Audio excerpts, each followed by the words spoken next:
2 tahun awal peperangan Pangeran Diponegoro melawan pihak Belanda dari tahun 1825 hingga tahun 1827.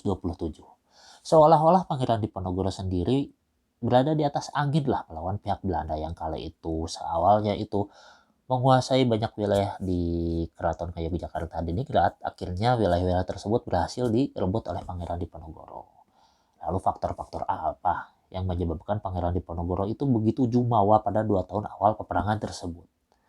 Dari video-video sebelumnya telah diceritakan bahwa banyak sekali pertempuran-pertempuran yang berhasil dimenangkan oleh Pangeran Diponegoro, baik itu berupa sifatnya pertempuran terbuka maupun tertutup.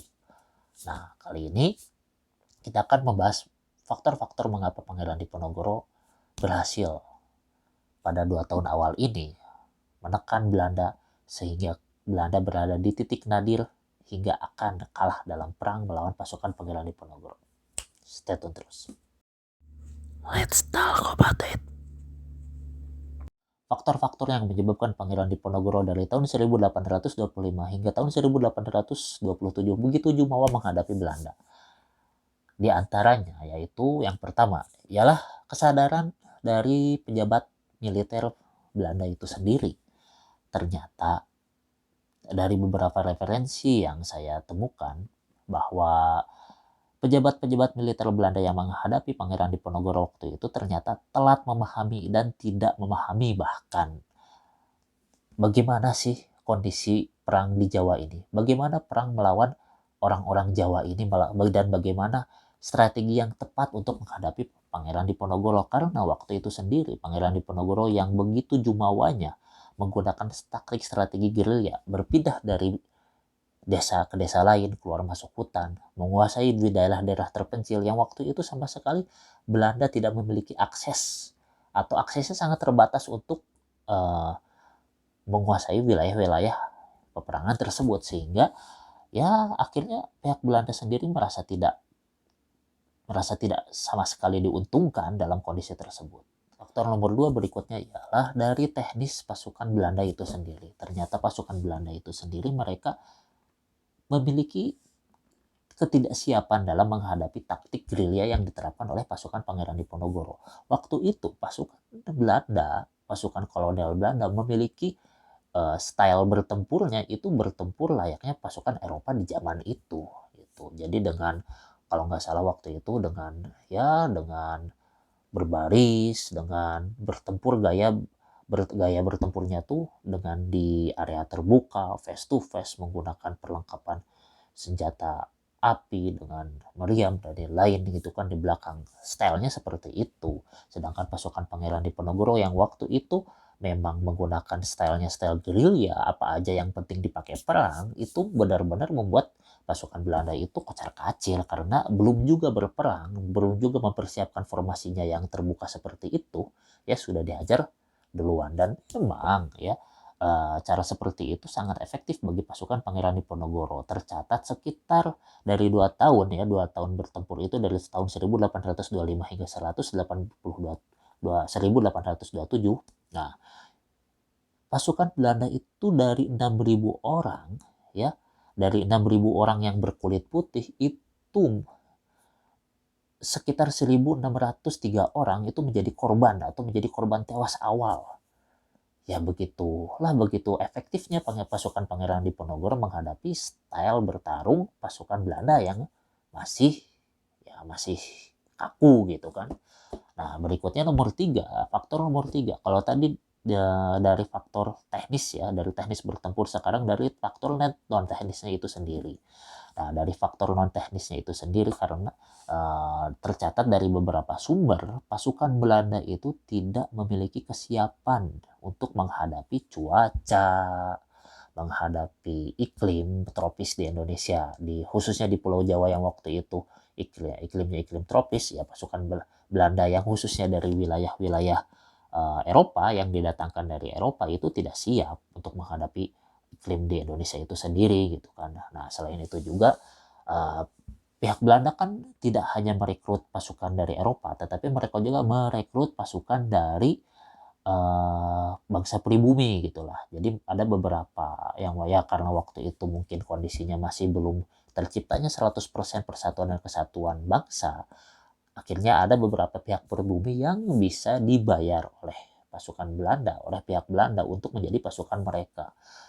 Nah, ada beberapa hal yang lucu gitu kan, karena ada beberapa tuntutan selain dengan harus dibayar dengan gaji, pasukan pribumi ini selalu meminta beberapa syarat khusus gitu. Salah satu syarat khususnya tuh mereka meminta untuk keluarga mereka itu diboyong ke area pertempuran gitu. Jadi kalau misalnya dari satu prajurit itu minimal bawa 2 orang lagi, istri dan anaknya gitu ya. Belanda nggak kerepotan gimana gitu, selain harus mempersiapkan akomodasi untuk prajuritnya dan juga harus mempersiapkan akomodasi untuk keluarga prajuritnya. Nah, faktor nomor 4 berikutnya yaitu pasukan Belanda tidak memiliki pengetahuan dan juga kemampuan untuk beradaptasi terhadap lingkungan. Kalau misalnya tadi faktor sebelumnya itu merupakan faktor dari setiap individu pasukan Eropanya, pasukan Belandanya, kalau sekarang secara keseluruhan, secara kumulatif gitu. Jadi pasukan Belanda secara kumulatif ini mereka itu tidak menguasai medan secara keseluruhan. Banyak kendala ketika mereka melakukan ya manajemen akomodasi, melakukan manajemen peralatan pertempuran, mereka itu merasa terganggu lah, merasa tidak maksimal karena ya mungkin medannya tuh yang berat.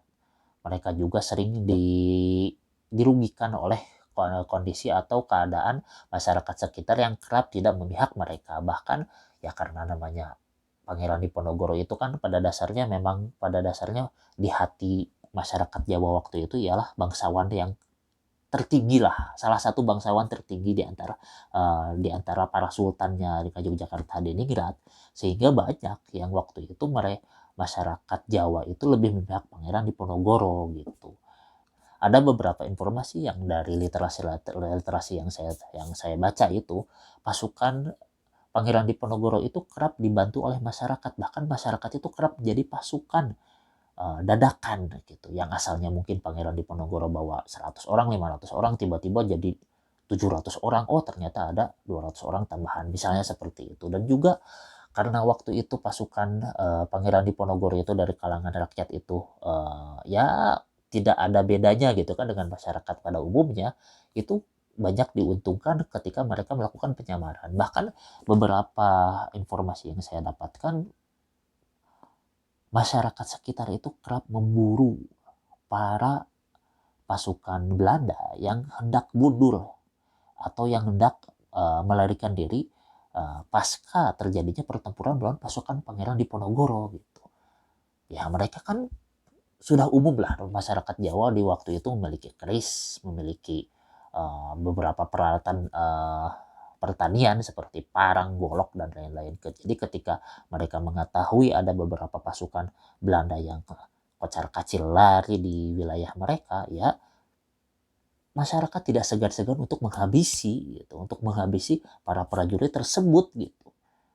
Ya bagaimana pasukan Belanda tidak merasa dirugikan gitu kan, karena selain itu juga pasukan Belanda juga kadang harus menghadapi pasukan dadakan yang tadi ya, pasukan yang dadakan yang tadi itu mereka itu hanya cukup membawa tongkat, apapun itu tongkatnya lah, lalu si kerisnya itu tinggal dipasangin di atas tongkatnya, tinggal ditaliin, udah jadi tombak, udah siap dalam berperang. Mungkin kalau misalnya ada beberapa yang punya golok, punya parang, atau punya baju perlengkapan perang lah ya, mereka bisa gunakan. Dan ketika pertempuran selesai, pasukan Pangeran Diponegoro kembali ke base-nya masing-masing dan pasukan Belanda melakukan sweeping terhadap masyarakat di sekitar lokasi pertempuran, ya mereka dengan mudahnya mereka cabut lagi kerisnya, mereka masukkan lagi, langsung mereka kembali ke rumah masing-masing ya dengan ibaratnya watados lah, wajah tanpa dosa, mereka tidak mengakui gitu kan.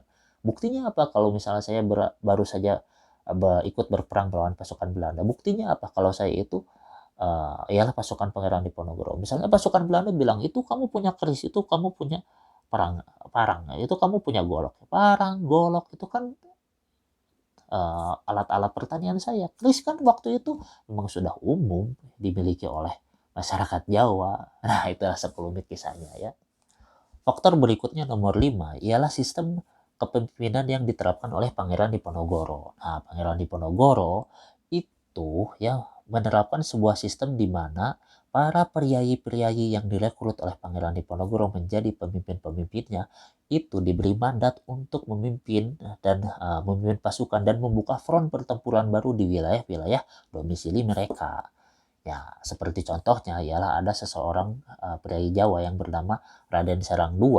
Itu si priayi tersebut itu memiliki domisili di daerah Demak, di daerah Demak, di daerah pantai utara. Ya kan basisnya Pangeran Diponegoro pertempurannya itu kan di daerah Jawa Selatan ya, daerah Yogyakarta, daerah Banyumas, daerah Klaten, daerah Boyolali gitu. Tetapi dengan sistem tersebut, meskipun Pangeran Diponegoro base-nya itu ada di Jawa Selatan, bisa membuka front-front pertempuran baru di daerah Jawa yang lain, terutama di daerah Jawa bagian utara. Ya, termasuk yang dilakukan oleh Raden Serang II ini di daerah Demak. Nah, selain itu yang paling besar ya dengan sistem kepemimpinan ini pengaruh yang paling besar yaitu terjadinya front pertempuran baru di daerah Jawa Timur bagian utara dan hingga ke daerah Jawa Timur bagian selatan, ke daerah Jawa Timur bagian tengah lah, tepatnya di daerah Ngawi, Cepu, Blora,